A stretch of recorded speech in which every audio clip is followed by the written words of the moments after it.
Hello ladies and gentlemen. Welcome to this presentation, prepared by Pushbeshnake and delivered by Alicia, is to provide professional insights into the book, The 48 Laws of Power by Robert Greene. It explores strategies to achieve one's objectives. The 48 Laws of Power, 1998, offers a critical examination of power's essential traits, how to comprehend it, safeguard against it, and utilize it effectively. This presentation provides thought-provoking insights, supported by historical examples, into the dynamics of competition and control. About the author. Robert Greene is an esteemed American author, public speaker, and a graduate of the University of California, Berkeley. The 48 Laws of Power is the first among 5 international bestsellers authored by Greene, focusing on strategy, power, and success. What can you expect? Gain an understanding of the history, secrets, and intricate mechanics of power. Robert Greene's The 48 Laws of Power reminds us that, whether we acknowledge it or not, we are all participants in the ongoing game of power. This game has persisted since the dawn of history, and every individual is a participant, either knowingly or unknowingly. While the game can be overt and aggressive, it is often indirect and nuanced, played in the shadows. The pertinent question is, are you aware of the rules, and are you strategizing to succeed? Some individuals choose to disregard the game, mistakenly believing they can opt out or dismiss it as immoral or outdated. Such players are typically overpowered by those who embrace its realities. Others, akin to assertive leaders or charismatic business magnates, appear to navigate the game effortlessly. However, the game is not inherently biased toward them.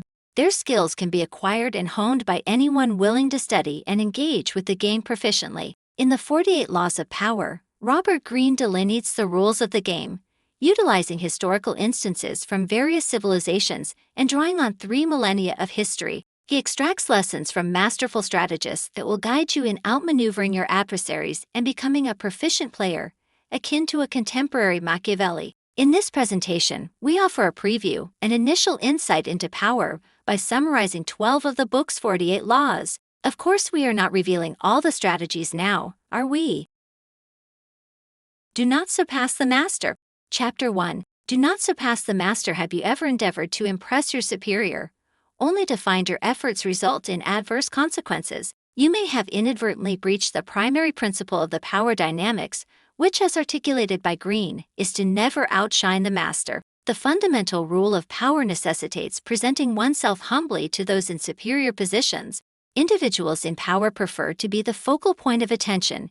Excessive attempts to impress them can divert attention from them to you, thereby wounding their pride. Worse still is assuming an air of superiority, which might lead your superior to perceive you as a threat to their position. Should this occur, they may, and likely will, endeavor to eliminate your presence entirely. Consider the relationship between King Louis XIV of France and Nicolas Fouquet, the king's finance minister. Despite being a clever and loyal advisor, Fouquet's indispensable status did not secure him the role of prime minister after the incumbent minister's demise. To curry favor with the king, Fouquet hosted an opulent gathering at his lavishly adorned chateau to demonstrate his extensive connections and influence. The subsequent day, Fouquet was arrested on the king's orders. King Louis XIV felt overshadowed and accused the minister of embezzling to obtain such opulence. The truth of the accusation was irrelevant. Fouquet spent his remaining years confined within a prison cell. This serves as a lesson. Extravagant acts and displays of personal brilliance may not garner your superior's approval. Quite the opposite. How then can one earn favor? A more effective approach is to consistently make those in charge appear superior to everyone else, including yourself. Consider the example of Galileo Galilei. In dire need of funding for his research, he devised an ingenious strategy to secure it. For years, he petitioned various patrons for funds, but frequently received gifts instead of the required financial support. In 1610, upon discovering Jupiter's 4 moons, he chose to focus on one family, the Medicis. Shortly before this discovery, Cosimo de' Medici had designated Jupiter as the symbol for the Medici dynasty. Upon discovering Jupiter's 4 moons, Galileo associated his finding with the enthronement of Cosimo de' Medici, declaring it a cosmic event that signified the family's ascendancy. He asserted that the 4 moons symbolized Cosimo and his 3 brothers, with Jupiter representing Cosimo I, the patriarch of the 4 Medici brothers. This flattered his patron's ego, who perceived the discovery as a celestial endorsement of the family's greatness. By portraying the Medici family as illustrious and aligning their name with the cosmos, Galileo secured a salary position as the official philosopher and mathematician of Cosimo II. He never had to solicit funding again. Ensure your contributions are recognized and safeguard your intellectual property. Chapter 2. Ensure your contributions are recognized and safeguard your intellectual property. Have you ever considered the implications of claiming another's work as your own through plagiarism or unauthorized collaboration, or perhaps borrowing answers during an academic examination? Whether you have or have not, leveraging the work of others can be a strategic advantage in gaining influence. Why expend unnecessary effort when others can assist? For instance, did you know that Nikola Tesla, the Serbian scientist, contributed significantly to Thomas Edison's success? Tesla's enhancements to Edison's initial design played a vital role in the creation of the renowned dynamo. Tesla dedicated a year of rigorous work, often investing 18 hours. Yet the dynamo is widely credited to Edison. This practice persists today. Consider the number of politicians who rely on speechwriters or novelists who draw inspiration from previous works. Benefiting from others' labor isn't sufficient. It is equally important to ensure proper acknowledgement. Edison and his company retained the recognition for Tesla's contributions to the dynamo. Moreover, Edison did not compensate Tesla as promised, despite pledging $50,000. From Tesla's experience, it becomes clear that recognition for any innovation is as crucial as the creation itself. Without claiming credit, you risk others seizing your ideas and the acclaim that accompanies them. Exerting influence over an individual involves understanding them thoroughly and presenting oneself as an ally. Chapter 3. Exerting influence over an individual involves understanding them thoroughly and presenting oneself as an ally. You may have faced this issue previously. You are attempting to surpass the competition yet struggle to anticipate competitors' strategies accurately. How can this be addressed? One strategy to gain influence is to collect crucial information about the individuals you aim to control. To obtain something from someone, it is essential to understand them. Knowing a person's intentions, vulnerabilities, and aspirations facilitates both winning their favor and influencing their actions. Consider the art dealer Joseph Duveen, who in 1920 was determined to secure industrialist Andrew Mellon as a client. However, Mellon was not easily persuaded. Duveen opted to incentivize Mellon's staff to divulge confidential information about their employer. When Mellon traveled to London, Duveen ensured he followed him. In London, Duveen coincidentally appeared at the same art gallery Mellon was visiting and engaged him in a lively conversation. Since Duveen was well-versed in Mellon's preferences, he easily won his favor by convincing him they shared similar interests in art, among other things. Consequently, the interaction concluded positively, and Mellon soon became Duveen's most valued client. How can you replicate Duveen's approach? You can employ informants or preferably, undertake the role of a spy by presenting yourself as a person's friend. While many resort to hiring spies, this approach carries risks. How can you be certain your spies are trustworthy? To ensure the accuracy of your information, it is advisable to conduct the investigation personally. Although this is a challenging endeavor, as individuals typically refrain from disclosing personal information to strangers, they tend to be less guarded when interacting with someone they perceive as a friend. This makes posing as a companion a highly effective strategy. Employ strategic unpredictability to gain an advantage over your competitors. Chapter 4. Employ strategic unpredictability to gain an advantage over your competitors. It is well known that most individuals prefer stability. However, leveraging unpredictability can serve as a tactical advantage in competitive situations. By acting unpredictably, you can keep your competitors off balance.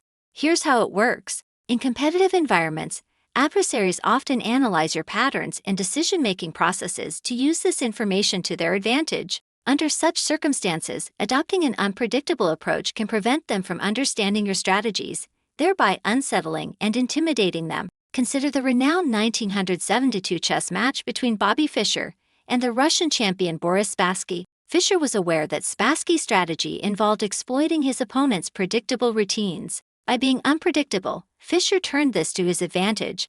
Even before the match, Fischer created uncertainty about whether he would even travel to Reykjavik for the match. He arrived just before the match was to be cancelled due to his absence. Upon arrival, he expressed dissatisfaction with elements such as lighting, seating, and noise. During the initial match, Fisher made uncharacteristic errors and then conceded, which was unusual given his known tenacity. Spassky was left uncertain whether Fisher's mistakes were genuine or a deliberate tactic. At this juncture, Fisher had succeeded in placing Spassky in a state of confusion. Once your competitor is sufficiently bewildered, you are well positioned to secure victory. Why? Because actions that perplex your opponent compel them to focus on deciphering your behavior, diverting their attention from their objectives, thereby providing you with an opportunity to succeed. This is precisely what Fisher accomplished. After 2 initial games, Fisher began to dominate with assertive moves. Spassky ultimately conceded, and Fisher was declared the world champion. Surrendering to a stronger opponent can strategically position you to gain power in the future. Chapter 5. Surrendering to a stronger opponent can strategically position you to gain power in the future. Have you ever confronted an adversary, fully aware that victory is unattainable? It is common to witness individuals striving for glory against overwhelming odds. Yet this is not the path to achieving power. What approach should you take when facing a more formidable adversary? Surprisingly, the answer is to concede. This might seem peculiar, given that humans naturally confront threats to protect themselves. However, when a competitor acts with aggression, they anticipate a similar response from you. In situations where you are clearly outmatched, your most prudent action is to yield. But why is this effective? By conceding or at least convincing your adversary of your surrender, you minimize the risk of sustaining significant harm. Moreover, your opponent, believing they have triumphed, will lower their defenses. This creates an invaluable opportunity for you to regain strength and strategize your next move. Consider the example of Bertolt Brecht, a writer known for his revolutionary communist ideas, who immigrated to the United States from Germany in 1941 to join other intellectuals exiled from Europe. During the post-World War I era, Brecht and his peers were summoned before the U.S. Congress, which was investigating alleged communist infiltration of Hollywood. While his fellow radicals created a disturbance and defied congressional authority by being confrontational and uncooperative, Brecht remained composed and courteously responded to the inquiries posed to him. Due to his respectful demeanor, Brecht was released by the authorities, who even offered assistance with his immigration process. Although this offer was ultimately unnecessary as he departed the country to continue writing about his steadfast communist convictions and his defiant radical associates, they faced blacklisting and were unable to publish for many years. The lesson here is to emulate Brecht's example and utilize surrender as a means of self-empowerment. Focus on building enduring strength rather than making significant sacrifices for fleeting glory. To be regarded as a superior, one must conduct oneself as such. Chapter 6. To be regarded as a superior, one must conduct oneself as such. In any sphere, whether professionally or otherwise, occupying a higher position necessitates embodying that role. Choosing to relate on an equal footing with subordinates while holding a superior position may lead to a lack of respect. Consider the example of Louis Philippe, King of France during the 1830s and 1840s. He held a disdain for royal ceremonies and the associated symbols of his status. By disregarding the formalities inherent to his role, he became known for his casual attire, often wearing a gray hat and carrying an umbrella as opposed to a crown and scepter. His preference for the company of bankers over royalty did not serve him well. He quickly became unpopular among both the affluent and the less privileged.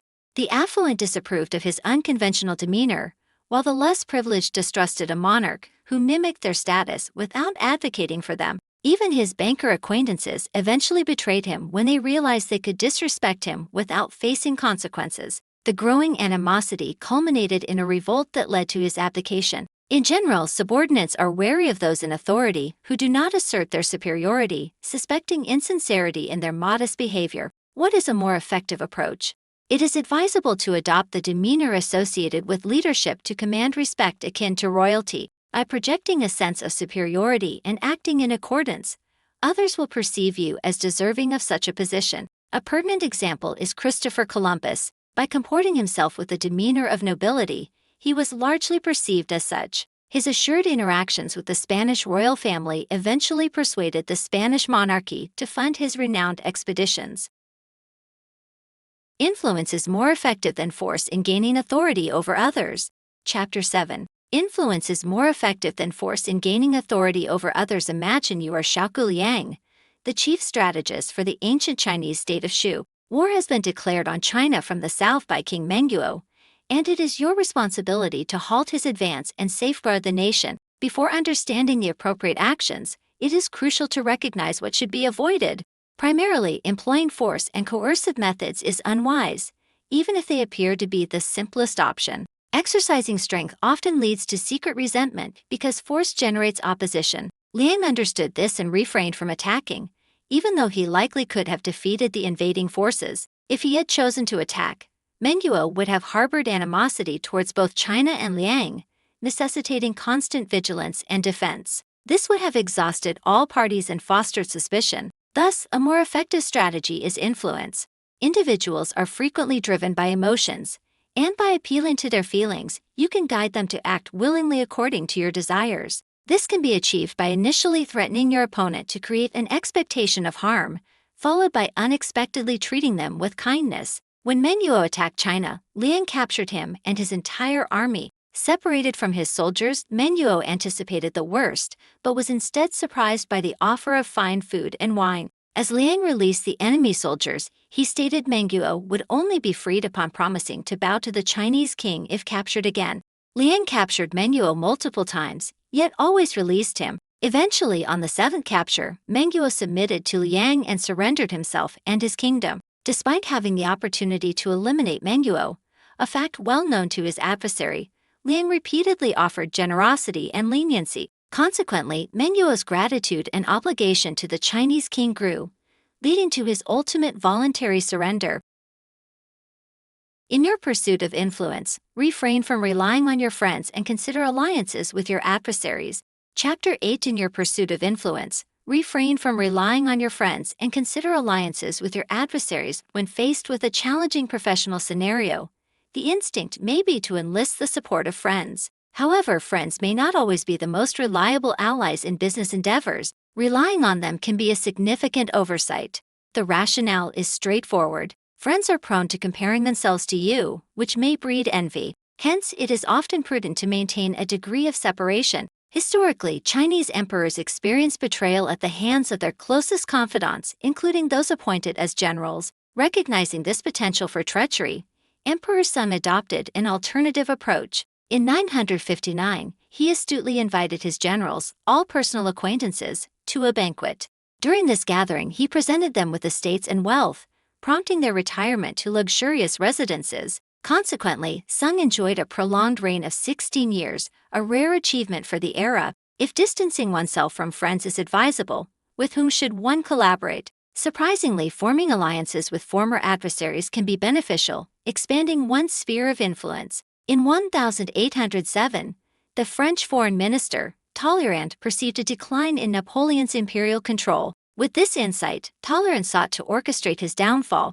To execute such a risky strategy, he required a substantial ally. Unexpectedly, he identified the ideal collaborator in Joseph Fouché, the chief of the secret police and a former political opponent who vied for Napoleon's approval. Their partnership succeeded because both recognized Napoleon's waning power and the necessity for France's leadership transformation. While Talleyrand undermined Napoleon's diplomatic efforts with Russia, Fouché collaborated with the English to further weaken the emperor's standing. Ultimately, Napoleon was dethroned, and although Fouché's influence diminished, Talleyrand ascended to a prominent ministerial role in the new government. Persuade individuals through skillful action rather than debate. Number 9. Persuade individuals through skillful action rather than debate. Had you ever engaged in an intense discussion that continued late into the night and concluded with the other party reluctantly acknowledging your point? While it may be tempting to view such encounters as triumphs, caution is advised. The reality is quite different. In truth, attempting to sway others through debate is largely unproductive and can even be perilous, particularly when dealing with influential individuals. Consider this historical example.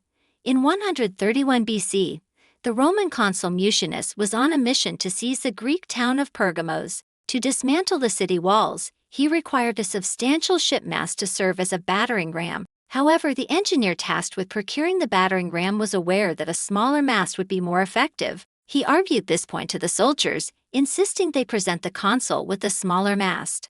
Despite the engineer's correctness, the smaller mast would have indeed been more effective. It was inconsequential. The engineer was stripped of his position and executed for the disruption he caused. Thus, it is insufficient to merely be correct and vocalize it. A more effective strategy is to persuade through strategic action. With a bit of thoughtful planning, one can devise a method to ensure their idea prevails while allowing opponents to believe they are in agreement. Consider the example of Sir Christopher Wren, the renowned 17th-century British architect.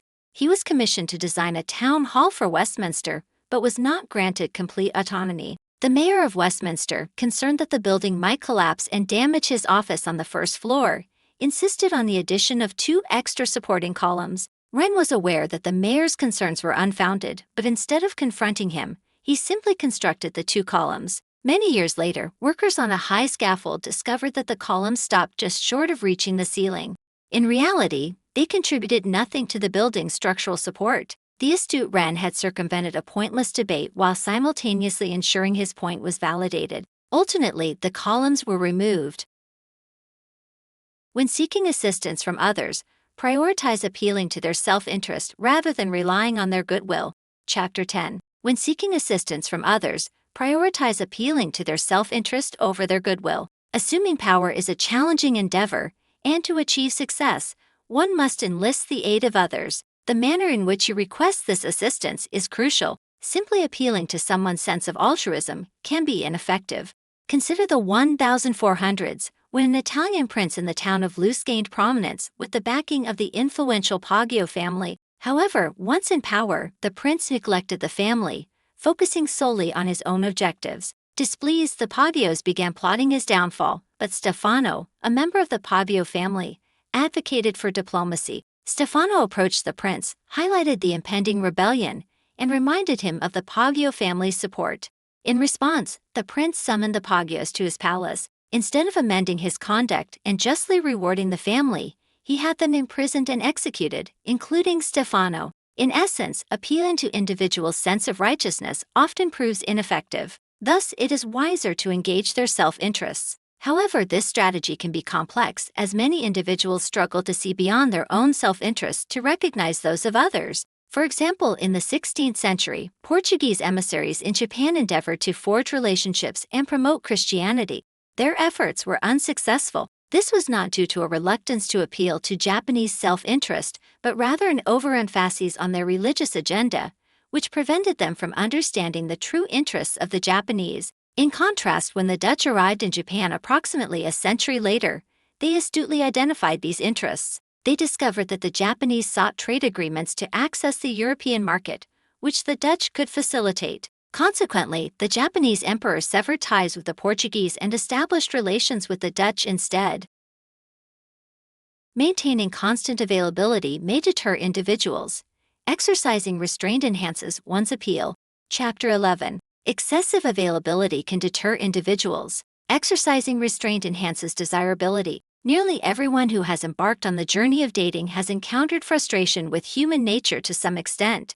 Indeed, there is a fundamental principle regarding affection. When a romantic interest promptly returns communication, one's interest may wane. Conversely, when they are unresponsive, desire intensifies. This principle extends beyond romance. In the broader context of influence, excessive accessibility can diminish interest.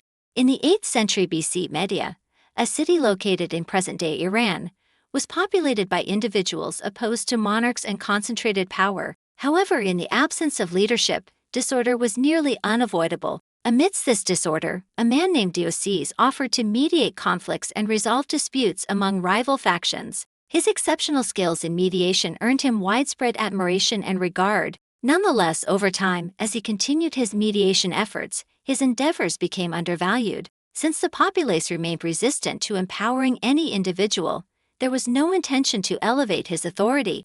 Dioceses was neglecting a fundamental principle of influence. Limited availability is crucial to maintaining appeal. Only through absence do individuals recognize one's true value. Dioceses eventually acknowledged this and understood that the recognition he aspired to could only be achieved by stepping away. Consequently, he withdrew to the countryside, allowing Media to revert to its previous state of disorder. Before long, the Medians sought him out, imploring him to return and govern them.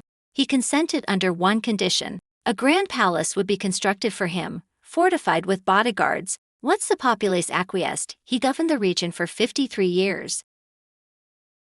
Rather than isolating yourself out of fear, seek the company of those upon whom you rely. Chapter 12, our final chapter. Rather than isolating yourself out of fear, seek the company of those upon whom you rely. When individuals find themselves surrounded by others, some of whom may be adversaries, it is natural to seek protection. In such circumstances, constructing a fortress for seclusion may seem ideal. However, isolating oneself in this manner is counterproductive, as it severs connections to power and influence. One cannot achieve substantial power without an awareness of the surrounding environment. To illustrate this, consider an example from China in 220 BC. Qin Shi Huangdi was not only the emperor of China, but also the most powerful individual globally. Yet, as he neared the end of his life, he became increasingly paranoid that others sought to harm him. Consequently, he withdrew to a lavish palace, safeguarded by a maze of secret passageways that allowed him to move unseen. Anyone who merely glimpsed the emperor faced immediate execution. As a final precaution, the emperor traveled alone, employing elaborate disguises to avoid recognition. Ultimately, he died during one of these outings, estranged from his family, isolated from friends, and forgotten by his court. In essence, isolation is not a solution. Instead, one must be surrounded by those upon whom one's power depends. A stark contrast to Qin Shi Huangdi is Louis XIV, who filled his Versailles palace with courtiers obliged to attend daily social events in his presence. The aristocracy had been rebelling against the increasing power of the king since they had lost the right to govern and exploit large territories independently of the monarch.